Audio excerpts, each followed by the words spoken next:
ओवीस kitchen या recipe चॅनलमध्ये तुमचे स्वागत आहे. तर आज आपण ना चक्क मुरमुरे मिक्सरच्या भांड्यामध्ये टाकून ना अतिशय भन्नाट अशी रेसिपी करणार आहोत. ही रेसिपी तुम्ही जर एकदा केली ना तर नक्कीच आठवड्यातून 3 ते 4 वेळा कराल, इतकी जास्त अप्रतिम होते. तर इथे बघा मी 1 वाटी इतपत मुरमुरे घेतले आहेत. मुरमुरे सुरुवातीला आपल्याला स्वच्छ असे पाकडून घ्यायचे आहेत, म्हणजे त्यामध्ये जर कचरा वगैरे असेल ना तर निघून जातो. आता मिक्सरच्या भांड्यामध्ये मुरमुरे टाकून घ्यायचे आहेत आणि नंतर छान अशी बारीक पावडर याची करून घ्यायची आहे. जितकं तुम्हाला मुरमुरे बारीक वाटता येईल ना अगदी तितके हे मुरमुरे बारीक वाटून घ्या. त्यानंतर इथे आपल्याला अर्धे वाटीला थोडंसं जास्त मी रवा घेतलेला आहे. तो रवासुद्धा यामध्ये टाकून घ्यायचा आहे. रवा इथे मी कच्चा वापरलेला आहे, भाजून वगैरे रवा इथे आपल्याला वापरायचा नाही आहे. आणि यामध्ये ना लागेल इतपत पाणी घालून हे वाटून घ्यायचं आहे. आता इथे बघा मी थोडेसे पोहेसुद्धा भिजवले आहेत. म्हणजे अर्धी वाटी पोहे घेतले होते, आता ते भिजून 1 वाटी इतपत झालेले आहेत. मिक्सरचं भांडं लहान आहे ना, त्यामुळे इथे मी 2 टप्प्यात हे वाटून घेणार आहे. पण जर तुमच्याकडे जे मिक्सरचं भांडं असेल ते मोठं असेल ना, तर तुम्ही एकदम सगळे पोहे आणि सगळे एकदम वाटलं ना तरी चालणार आहे. आता यामध्ये बघा अजून थोडंसं पाणी टाकून घेतलं आहे आणि छान असं फाईन असं आपल्याला हे वाटून घ्यायचं आहे. जितकं बारीक तुम्हाला हे वाटता येईल ना तितकं बारीक हे वाटून घ्यायचं आहे. फक्त वाटताना ना खूप जास्तसुद्धा पाणी घालू नका, नाहीतर मग बॅटर पातळ होईल आणि आपली रेसिपी फसू वगैरे शकते. बघा अतिशय फाईन असंही वाटून घेतलेलं आहे. आता पुन्हा जे आपलं पोहे राहिले आहेत ना ते सुद्धा परत आपल्याला वाटून घ्यायचे आहेत. इथे पोहे आपल्याला इथे एक 5 ते 6 मिनटं फक्त पाण्यामध्ये भिजत घालायचे आहे. आपण नेहमीची ज्या पद्धतीने पोह्यांसाठी पोहे भिजवतो ना त्याच्यापेक्षा थोडंसं जास्त पाणी घालून आपल्याला इथे पोहे भिजून घ्यायचे आहेत. आता इथे बघा मी 3 ते 4 चमचे दहीसुद्धा घालणार आहे. दही घालणं ऑप्शनल आहे. जर तुमच्याकडे दही नसेल तर त्याऐवजी तुम्ही थोडासा लिंबाचा रस पिळला ना यामध्ये तरीसुद्धा चालणार आहे. फक्त दही घालताना खूप जास्त आंबट दही असेल ना ते नका घेऊ. शक्यतो फ्रेश दह्याचाच वापर करा. आता इथे बघा दहीसुद्धा वाटून घेतलं आहे आपण. यामध्ये सुद्धा थोडंसं पाणी घातलं होतं मी वाटताना आणि अतिशय फाईन असं हे सुद्धा मी वाटून घेतलेलं आहे. व्हिडिओ जर इथपर्यंत पाहिलाच आहे आणि थोडं जरी आवडला असेल ना तर नक्कीच व्हिडिओला एक लाईक आणि सबस्क्राईब करून घ्या. कारण की तुमचं एक लाईक एक सबस्क्राईब हे नवीन यूट्यूबरसाठी खूप जास्त मोलाचं असतं. तसाच माझा हा व्हिडिओ तुम्ही कोणत्या देशातून शहरातून पाहत आहात ना हे सुद्धा मला कमेंट करून सांगायला मात्र विसरू नका. इथे बघा बॅटर आपलं तयार झालेलं आहे. खूप जास्त पातळसुद्धा नाही आणि खूप जास्त घट्टसुद्धा नाही. तुम्ही यापूर्वी ना लायांची ही रेसिपी कधीच केली नसेल, पण जर एकदा केली ना तर नक्कीच मार्केटमधून किलो किलो लाया विकत आणाल आणि ही आठवड्यातून 3 ते 4 वेळा तरी रेसिपी कराल. आता यामध्ये ना चवीनुसार मीठ घालायचं आहे. मीठ घातल्यानंतर पुन्हा बॅटर अगदी छान असं मिक्स करून घ्यायचं आहे. जितकं तुम्ही बॅटर फेटाल ना तितकं तुमचा हा जो पदार्थ आहे ना तो छान जाळीदार होईल किंवा छान फुलतोसुद्धा. त्यामुळे बॅटर शक्यतो छान असं फेटून घ्या. आता नंतर ना एका पळीमध्ये बघा मी तेल तापून घेतलं होतं. तुमच्याकडे जर फोडणी पात्र असेल ना तर त्यामध्ये सुद्धा इथे तुम्ही फोडणी देऊ शकता.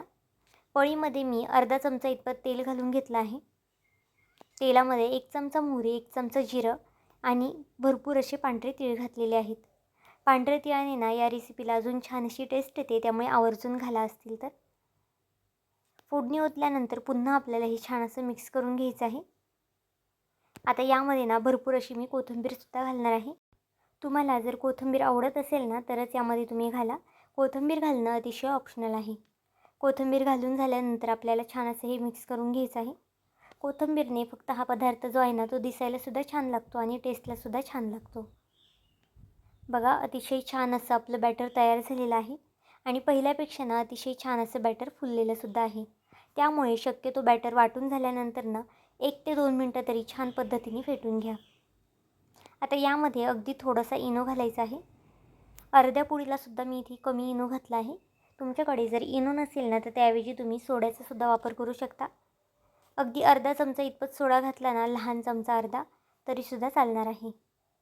इनो घातल्यानंतर पुन्हा छान असे एक 10 ते 15 सेकंद फक्त हलवायचं आहे. इनो किंवा सोडा घातल्यानंतर ना खूप जास्त वेळसुद्धा हलवायचं नाही, नाहीतर मग त्याचे जे बबल्स असतात ना ते निघून जातात आणि मग पदार्थ चांगला इतका फुलत नाही. बघा आता आपलं पीठ जे आहे ना ते तयार झालेलं आहे. आता याचे ना तुम्ही 1 2 ते 3 पदार्थ करू शकता. तुम्ही याचे आप्पेसुद्धा बनवू शकता, डोसे करू शकता किंवा मग इडलीसुद्धा करू शकता. किंवा जर तुम्हाला हवं असेल ना तर तुम्ही एखादा डब्बा घेऊन त्याला थोडंसं तेल ग्रीस करून याचा छान असा ढोकळासुद्धा बनवू शकता. त्यामुळे तुम्हाला जो पदार्थ आवडेल ना तोसुद्धा तुम्ही यामध्ये बनवू शकता. आता आप्पेपात्रामध्ये ना अगदी थोडं थोडं इथे मी तेल घातलेलं आहे. तेलाऐवजी तुम्ही तुपाचा सुद्धा वापर करू शकता. तेल घातल्यानंतर अगदी या पद्धतीने आपल्याला थोडंसे हलवून घ्यायचं आहे, म्हणजे सगळीकडून तेल लागलं जातं. आणि एक एक 2-2 चमचे आपल्याला इथे बॅटर सोडून घ्यायचं आहे. बॅटर सोडताना ना सुरुवातीला मधनं नका सोडू, शेवटीपासून बॅटर सोडा, म्हणजे मग मधला भाग जो आहे ना तो लवकर तापला जातो. जर तुम्ही सुरुवातीला मध्ये आप्पे घातले ना तर मग ते खाली करपू वगैरे शकतात.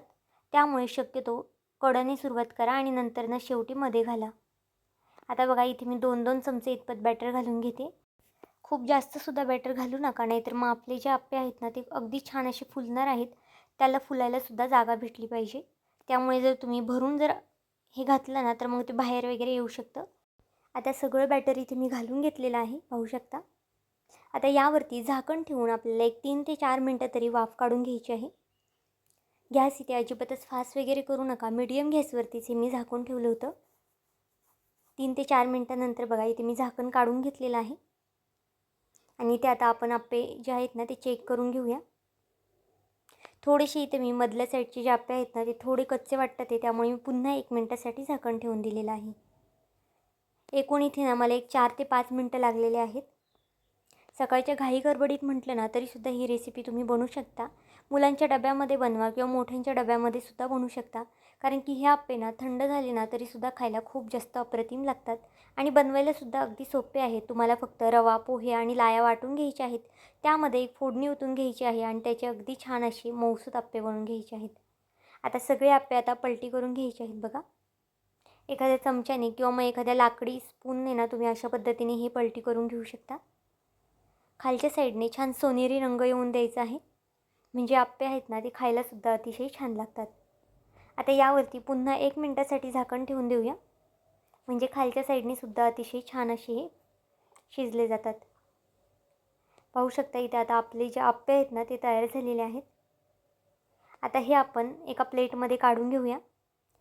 यासोबत ना तुम्ही कोणतीही चटणी खाऊ शकता, चहासोबत खाऊ शकता किंवा मग तुम्हाला जर लसणाची वगैरे चटणी आवडत असेल, शेंगदाण्याची खोबऱ्याची चटणी आवडत असेल ना तर त्यासोबतसुद्धा हे आप्पे तुम्ही खाऊ शकता. खायला खूप जास्त अप्रतिम लागतात. आणि ही रेसिपी ना नक्कीच एकदा करून पहा किंवा तुमच्या मित्रमैत्रिणींसुद्धा पाठवा, म्हणजे ते सुद्धा ही रेसिपी करून पाहतील.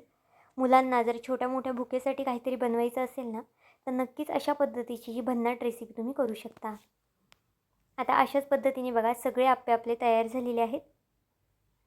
इथे एक आप्पे ना मी तुम्हाला तोडूनसुद्धा दाखवते. अतिशय मऊ असे झालेले आहे आणि आतमधनं सुद्धा अतिशय छान अशी जाळी पडलेली आहे. तर आजची ही रेसिपी तुम्हाला कशी वाटली मला हे कमेंट करून नक्की सांगा. आणि चॅनलवरती नवीन असाल तर चॅनलला एक लाईक आणि एक सबस्क्राईब करायला विसरू नका. पुन्हा भेटूया आपण अशाच एका नवीन व्हिडिओमध्ये. तोपर्यंत बाय.